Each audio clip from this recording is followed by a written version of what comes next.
The Me Too movement has dominated headlines for the past year, with countless women, of course, from right around the globe sharing their experiences of abuse and assault. But some feel it's gone too far and it's now men's rights that need protecting.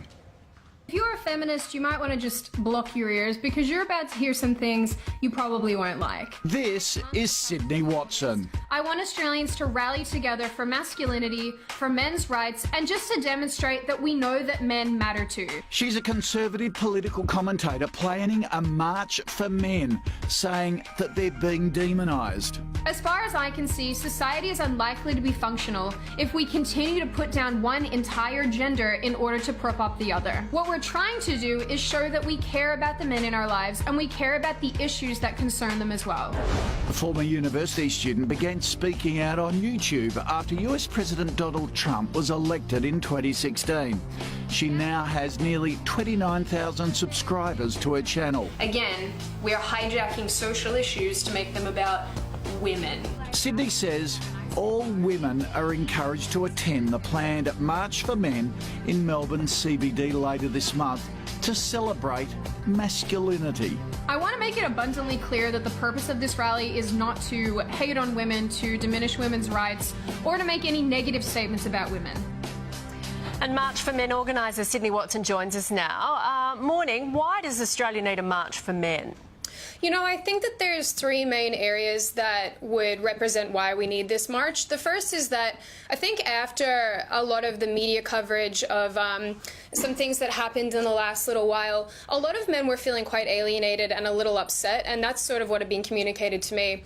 But I think that too, we've gotten so far into, I would say, collectively hating on men, or at least, you know, vilifying them for the actions of a few, that for me, it was really the time to do something about it and really to stand up and say enough is enough. We don't need to treat men like this. We should be treating each other better, and I want to highlight that, each other better. We need to treat women and men better together. But the March for Men, as far as I'm concerned, is about representing masculinity, encouraging women and men to come together to support one another, and also letting Australia know that we care about men and we care about their issues.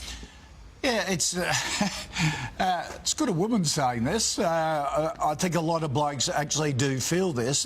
That's not to say that the blokes haven't been in the wrong in the past, but really what you're saying is the pendulum has just swung too far in the sense of fairness.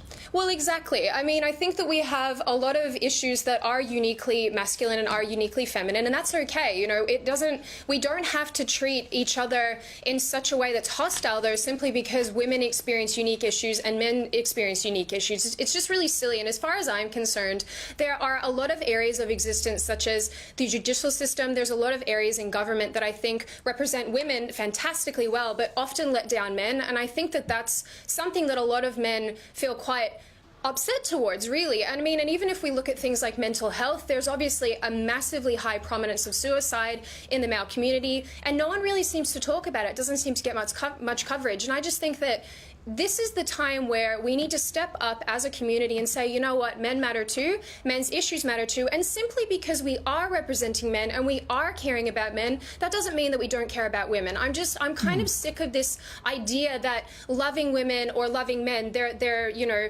mutually exclusive, because they're not. You can care about men and care about women at the same time. Yep, let's just all get along, maybe. Thank you, Sydney Watson, for your point of view this morning. Tell us what you think about that one.